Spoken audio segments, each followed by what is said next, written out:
त्रिशूळ माझ्यापर्यंत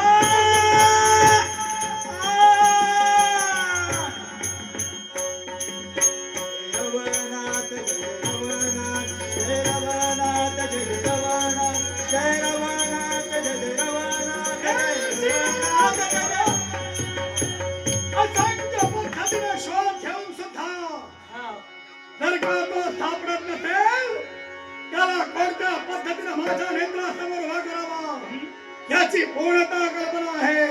येऊ द्या.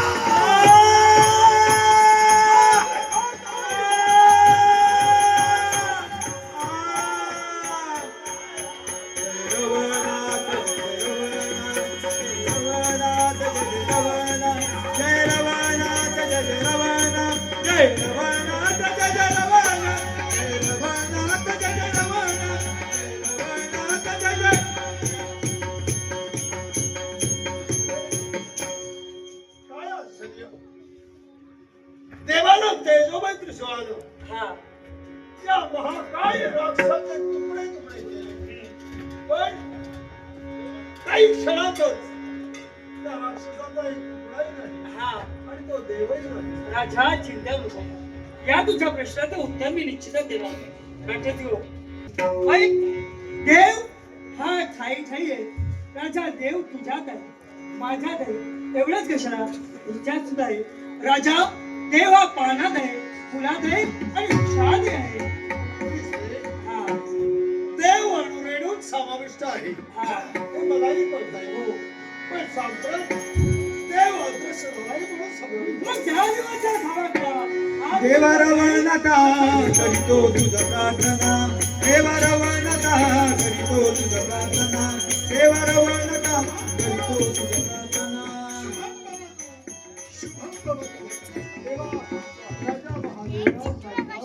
आहे मंगलमय आशीर्वाद. एकला दोन चार वेळा तुम्हाला दर्शन नाट्यप्रयोग अजून देवा.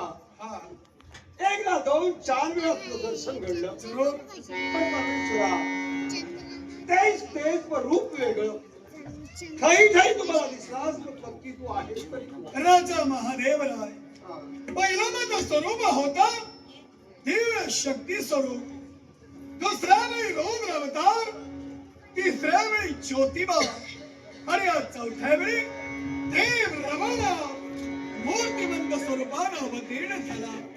ज्योतिबा म्हणजेच रमणनाथ होय आणि रमणनाथ म्हणजेच ज्योतिबा होय.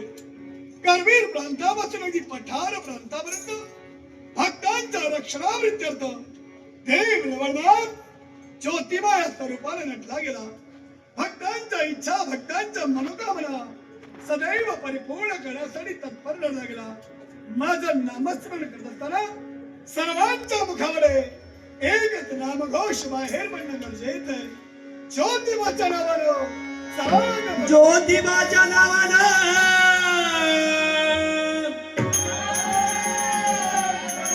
ज्योतिबाच्या नावानं, ज्योतिबाच्या नावानं.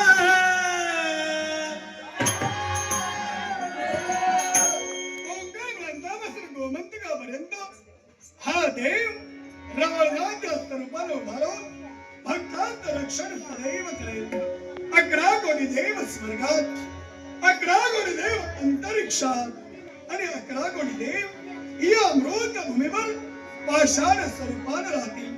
पुढे येणाऱ्या कलियुगात प्रत्येक ग्रामभागी आम्हा देव देवतांची मंदिर स्थापन केली जातील.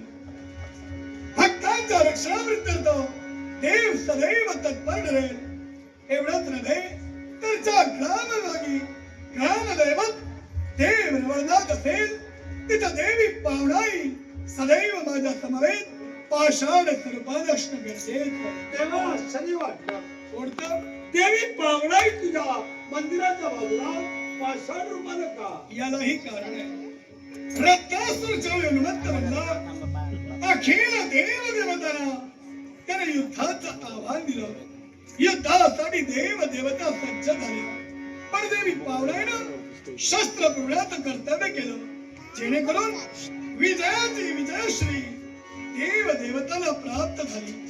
रत्नासुराचा शेवट करून त्याच्या सर्वांगावर असणारे रत्न पहा मी माझ्या किरीटात धारण केलेले आहे. म्हणजे देवा रत्नासुराचा घात करून त्याच्यात बसणारी रत्न तू तुझ्या किरीटात रोहिणे. विजय प्राप्त झाल्यानंतर देवी पावण्याची इच्छा होती. देव रवळनाथाचा सहवास निरंतर आपल्याला मिळावा. तिच्या इच्छेच्या परिपूर्णतेसाठी मी तिच्याशी विवाहबद्ध झालो. तिला शाब्दिक वचन दिलं. ज्या ग्रामभागी ग्रामदैवत देव रवळनाथ असेल तिथं माझ्या समवेत सदैव पाषाण स्वरूपानं राहशील. आणि ज्या ग्रामभागी ग्रामदैवत अन्य देवी देवता असतील तिथं सदैव शस्त्र स्वरूपानं राहशील. राजन, भक्तांच्या रक्षणाबद्दल देव रवळनाथ सदैव समर्थ आहे. स्वतःच मुख सदैव दक्षिणाभिमुख राहून भक्तांचं रक्षण सदैव करेल. देवा इतर मंदिराच्या प्रवेशद्वार पूर्वाभिमुख असेल आणि तुझ्याच मंदिराचा दरवाजा दक्षिणाभिमुख का? यालाही कारण आहे. दक्षिण दिशा ही काळाची दिशा मानली जाते. येणारं संकट हे दक्षिण दिशेने येत असतं आणि त्याच संकटाच्या निर्मूलनाप्रित्यर्थ देव रवळनाथ स्वतःच मुख सदैव दक्षिण दिशेला करून भक्तांचं रक्षण सदैव करेल. म्हणजे देवा पाषाण रूपानं तू अवतीर्ण होत माझ्या या सकल प्रजेच्या इच्छाकांक्षा पूर्ण करणार आहे. देवा तू पाषाण रूपानं अवतीर्ण झाल्यानंतर यथासाम यथाविधी षडोपचाराने तुझी पूजा करेल. पण कोणत्याही पूजनाचा नैवेद्य अर्पण केल्याशिवाय फलश्रुती नाही. मग सांग रे देवा मी तुला काय नैवेद्य अर्पण करू? राजन, प्रथम अग्नी शय्योग्नी, त्यात शय्योग्नीचं स्मरण करून त्यावर शुद्ध तोम मिश्रित नैवेद्य बनवावा आणि त्यात प्रामुख्यानं गोड खोबराने वडे याचा समावेश सदैव असावा. देवा प्रथम अग्नीवर षडराज पंचपक्वान्नाचं भोजन तुझ्यासाठी मी करेन. त्यात गोड खोबराळ वडे त्याचा समावेश असणार असा नैवेद्य मी तुला अर्पण करीन. पण तुला नैवेद्य अर्पण करताना गोड खोबराळ वडे याचा समावेश नसेल तर तो नैवेद्य तुझ्यासाठी निष्फळ. भक्त रक्षणाची विधावरी मी माझ्या कंठी धारण केलेली आहे. 17 महिन्यांची माळ मोहन माळ भक्त रक्षणाची विधावरी म्हणून माझ्या कंठी धारण केले. भक्तांचं रक्षण करणं माझा आद्य धर्म आहे. पाच ज्ञानेंद्रिय, पाच कर्मेंद्रिय, पंचबळ, मन आणि बुद्धी अशा 17 इंद्रियांवर माझं आधिपत्य आहे. आणि मा महिमा गरिमा लघिमा प्राप्ती प्राकाम्य ईशित्व आणि वशित्व ही अष्टसिद्धी मला प्राप्त आहे. पंचमहाभूत माझ्या अधीन आहे. हैरापंथी मी देव आहे. भक्तांचं रक्षण करणं माझा आद्य धर्म आहे. माझं नामस्मरण करा. सर्वांच्या मुखामध्ये एकच नामघोष बाहेर पडणं गरजेचं आहे. तो कोणता असेल तर जय जय रवळनाथ, जय जय रवळनाथ, जय जय रवळनाथ. आरती रवळनाथा देवी तो माता, देवी तो माता दर्शन द्यावे भक्ता. जोडी तो आता, जोडी तो आता. आरती रवळनाथा देवी तो माता, देवी तो माता दर्शन द्यावे भक्ता.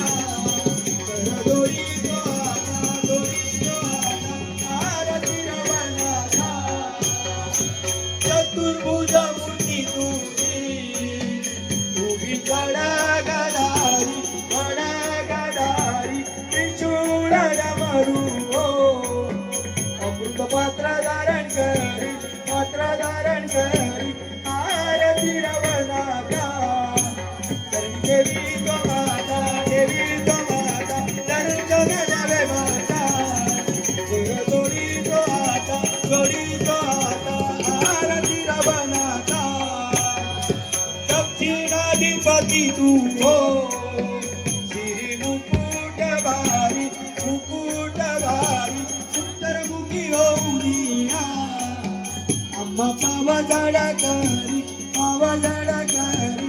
आरती रवळनाथा देवी तो माता, देवी तो माता दर्शन द्यावे माता. जोडी तो आता आरती रवनाथा महालक्ष्मीच्या राजाभिषेक झाला भवन तरुपाने दैवत मिळाले आम्हाला आरती रवनाथा देवी तो माता कर्तन झाले वाटा जोडी तो आता आरती रवनाथा हे